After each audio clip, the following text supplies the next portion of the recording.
Really quick on this video, just like all my other videos, if you go to the video description, there will be links to skip chapters. So if you want to jump from place to place and not watch the whole thing, it's in there. Please enjoy, and then if you do like, please like and subscribe. It goes a long way. Thanks. Okay, on this episode, I'm going to talk about the literal road to paradise. So you want to move rural? One of the things that a lot of people don't even think about is getting to the property. A lot of these inexpensive properties or properties that have been on the market a long time are kind of hard to get to. We searched long and hard for a property that was still remote, still kind of out there, but yet a Prius could get to our property. One of the reasons, we've got a lot of family and friends. We want people to come visit us. We wanted to be able to get to town easy. We wanted to be able to, have deliveries come to the property, a moving truck, all kinds of reasons for properties that are easily accessible. In rural areas such as this, a lot of properties are on gravel roads such as this. But the quality of those roads varies greatly. There's some things such as water crossings, rough terrain. Do you need four-wheel drive? Do you need a high clearance vehicle? A lot of little things you need to consider. So when searching for property, a lot of things to look for in the listings themselves. We saw some listings that literally said you must have high clearance vehicle or four-wheel drive to get to property. So unless it's a cabin or a getaway property, you may not want that. Certain other things, you can look at topo maps, you can look at Google Earth, you can look at all the satellite imagery of the property, and if it kind of looks like it might be hard to get to, it probably is. And as always, you need to go look at the property. We looked at so many properties that were really hard to get to. We've went to some properties that had to cross streams. We went to some properties that we bottomed out our vehicle. We were driving a lot of times a little Hyundai all-wheel drive, little SUV. So it's got some ground clearance, all-wheel drive, and some of the properties we had a hard time getting to, and some properties it wouldn't make it to. So you need to consider that. The other thing with the roads, we made this mistake and we didn't think about it. We planned for everything. We wanted to be able to get to the property, accessibility, but flooding. But we didn't think about also the surrounding areas. We're very high on our property, but to get to town, to get pretty much anywhere, you have to go to the down areas, and a lot of those areas can flood, can have accessibility issues. We found out that not even a mile from our house, the water rose about 30 feet. We were fine, no problems here, but some of the roads below us were, had water going over them, had, trees fall down, get washed out, things like that. So that's another thing you need to really think about when looking for property. For us, it's not a big deal. We just stayed home, and then within a day or two, the water was down. Not a big deal. Same thing with ice storms. We'll just stay home, wait for it to melt, because the roads we live on are greater than a 7% grade, paved roads. This is one of the gravel roads near my house. This road's actually not too bad. Even in, it's accessible. It doesn't wash out. The gravel here is like cement, luckily. Even when we had 2 days of 6 inches plus rain, I could get through this road. So that's a good thing. But some of the other areas, we didn't think about that. And that's one of the things you need to think about. I would recommend also, and the information I'm telling you, it worked for us. It may not work for you, but it was helpful, is try to look at the property in multiple seasons if you can.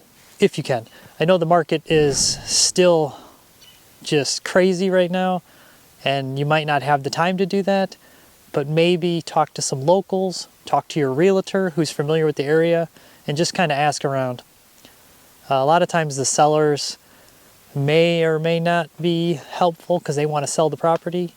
Because there's one property we looked at, it was literally in the bottom of the Arkansas Grand Canyon, and you could actually see it from the Cliffside Cafe, which is kind of funny. Funny story, but even though the person that was selling the property said, oh, this is the most private property, you could do whatever you want and nobody could see you, and everybody from the Cliffside Cafe could see you. The road to get to that property, crazy steep. It probably got washed out because it had multiple culverts, multiple water crossings, and it was much greater than like 7%. I don't even know what the grade was. I mean, I've never gone down a road before where when I tried to slow down and stop, the car just kept skidding down the road. And, you know, when we looked at that property, the seller was actually there because they needed to show us some things specific to that property. That's a whole other story. But he was telling me, oh, no problem, these roads are nothing, you know, you can take a moving truck down this and blah, blah, blah. And our realtor was like, they're not normal. These are pretty steep for the area. And with the weather we just had, I'm glad that we didn't go at that property because it probably is still being repaired, that road. A lot of gravel roads like that, when water went over them, got completely washed out. And like I said, our property that we chose, we could still go to town, even though we had to cross some minor water, but nothing major. And that was after like 100-year rain, you know, 2 days of 6 inches plus. The one day was closer to 10 inches plus. I think it was over 10 inches, so it was pretty crazy rain. So that's another thing, you know, not just your own property, but your surrounding area.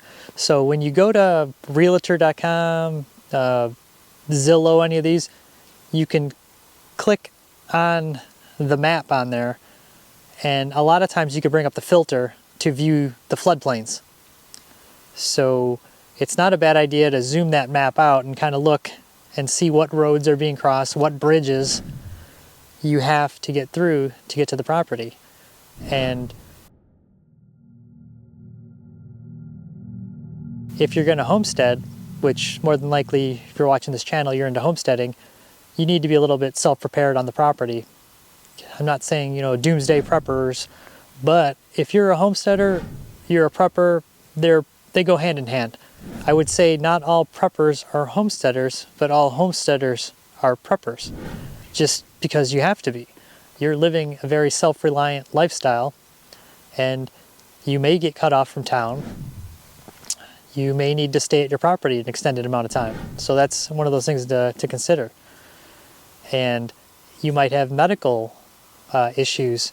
In our area, we have a flight, like ambulance, comes by helicopter. So you do got to pay extra for that, but it's a thing, because our fire department, it's not very far, but it's and in the mountains, you got to remember this too. As the crow flies, or you know, the distance on a road map, it's like, oh, that's 6 miles away. It's probably going to take you 15-20 minutes for that 6 miles, because it's going to be all switchbacks, it's going to be all steep, crazy mountain roads, and it's going to take a while. So same thing with our fire department. They're not that far away. City blocks, you know, or in the old, you know, flat country where we used to live, they would have been, you know, 5-minute drive to get here. It's probably going to take them 20 minutes once they're moving. So we have, just to be prepared, we have fire extinguishers, hoses, you know, our house is metal sided, our roof is metal sided, you know, just in case of forest fire. We clear around the house, we need to clear a little bit more, but it's kind of the same principle. You need to be self-reliant for things like that if you want to move to the country. And when I say that, it's the country area that we picked. There's lots of areas where you could literally pop 10 minutes out of a town and you're in the country. But you have to remember that in 10 years, it may not be that way. That's what happened in our old property, and that's one of the reasons we left. It was the subdivisions, businesses, stores, everything was just encroaching on all the acreage properties back where we lived. And it's going to take, might take some time, but we just didn't want to deal with it. So another thing to consider.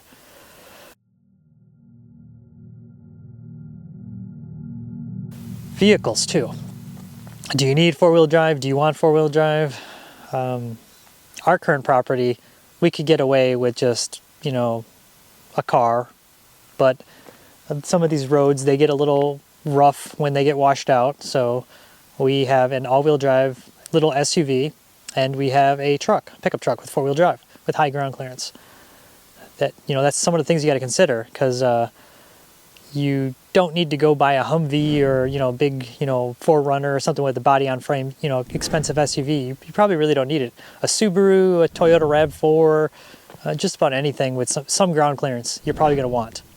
And more than likely in our area, some good tires, because the gravel roads have sharp gravel. So the common thing I notice in town is you can kind of tell who lives rural in town when you go to town, because they will have orange, kind of reddish dust all over their cars, because generally they don't have a garage. You're driving on gravel roads all the time, so your car just gets covered in this dust. But you'll see a common theme. You'll see small SUVs, unibody, nothing hardcore, just, Hondas, Toyotas, whatever, just little SUVs, but they all have aggressive all-terrain tires on them, or mud terrain tires. And occasionally you see a lot of winches on vehicles, because expect no rescue. You got to be able to self-rescue. So, and reliability. You want a reliable vehicle to get down to your road. So that's another thing to consider. So once you have a reliable vehicle, you're going to have, like I said, probably going to want some good tires. Carry some extra stuff in your vehicle, a survival kit, whatever, jumper cables. I had to give somebody a jump the other day. I carry a tire plug kit in the car, just kind of the vehicle essentials. I've got some other videos on that, so I'm not going to go into that. This is more, like once you find your dream property, you're going to want to be able to get there. And I'm going to kind of emphasize this again, because there's a few properties that we really liked, but they were kind of hard to get to. And I'm going to lump this into this episode too.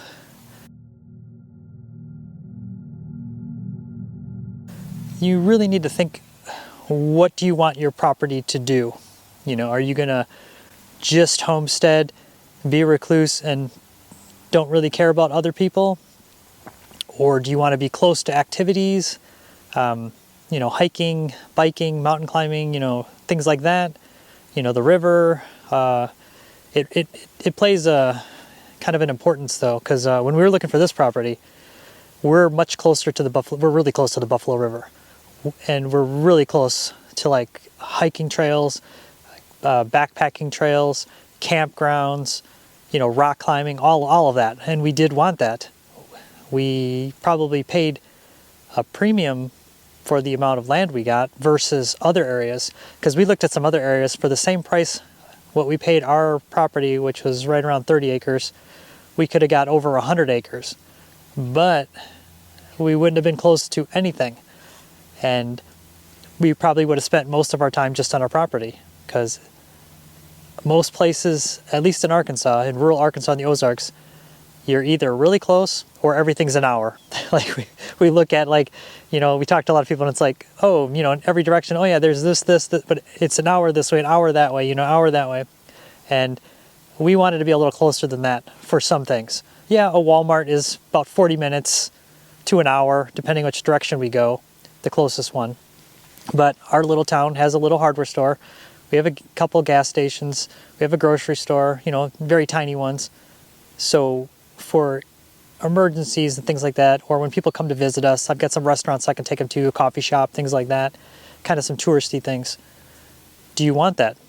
Do you not want that? Do you want to just be a mountain man, mountain woman, mountain person?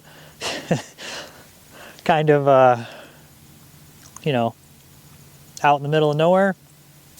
And then the roads, like I said, you really need to pay attention to that, and unfortunately, the nicer the roads, more traffic is going to be on them. Just in general, I've noticed that.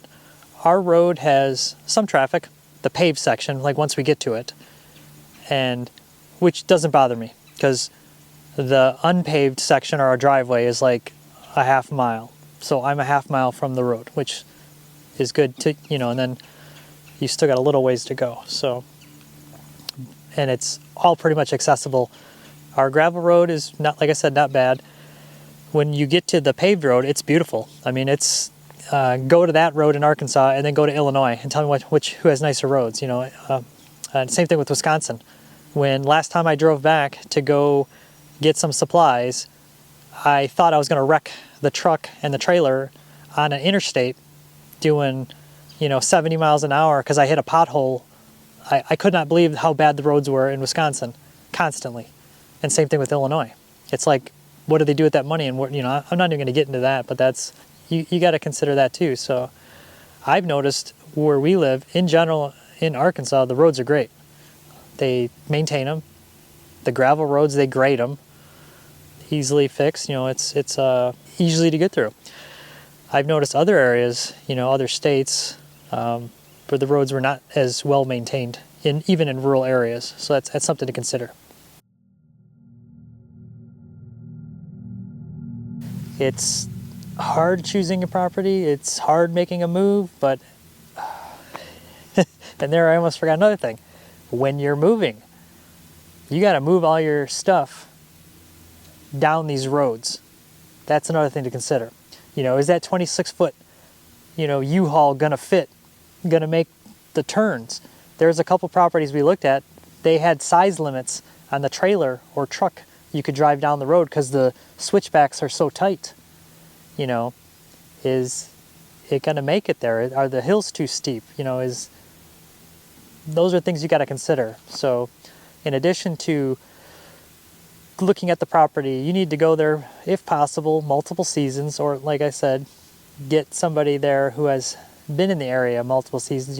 Maybe talk to some locals, just kind of, do some investigative work. It's going to be your life. You're going to be moving to this place, so it's best to know ahead of time. But on the same note, we can adapt, we can, overcome, we can change and fit into the area. So, it becomes, you get used to it, I guess is the best way to say, to some of the roads. I just had a friend visit. I used to live in the mountains in Oregon, drove in Oregon and Washington State mountains all the time, not a big deal, kind of used to it. Out here in the Arkansas mountains, the Ozarks, I'm used to driving out here already. It was a quick transition, but my friend about had a heart attack in the passenger seat because some of the speed limits are 55, and back in other states, that type of terrain, they would drop the speed limit to like 35 because of the switchbacks and the terrain and the blind curves and all that. And out here, it's just normal. So that's another thing. Your driving you'll have to get used to that though, but because you're going to want family and friends to visit. So ideally, most people, so you're going to want your road to paradise somewhat accessible. And the other alternatives, as long as the closest town is accessible, you can always pick up family and friends in your Humvee or your off-road Jeep or something like that. That's another option. But we wanted people to be able to just come and visit and get here. We wanted deliveries. We've already had fencing delivered. We've had hay delivered. We've had UPS comes once a week. FedEx comes now. It's kind of cool. My FedEx delivery driver's got all-terrain tires on his FedEx truck, and that's just the thing out here. It's kind of neat. I can go on and on and on, but this is just to help you get your investigation into your new property and not be surprised. We were surprised with being cut off part of our property because we researched so hard on this and everything like that on this area. But once that flooding, that really bad flooding that just hit part of our country, and lots of people were cut off because of the river and water damage locked them into place, it really made us think. And then sure enough, a couple weeks later, we got hit with not normal rain, and we found out for ourselves. So now we are also a little bit better prepared of what to expect. Hopefully a rain like that doesn't come again in my lifetime, but the way things are, who knows? But we are a little bit more prepared now. maybe one of these days I'll be driving a Jeep with a snorkel on it just in case. But for right now, our vehicles that we have are working. Everything is working for our property. The roads we've been exploring, we kind of know alternate plans in and out of our area, and it's been good. So I'm going to end it there.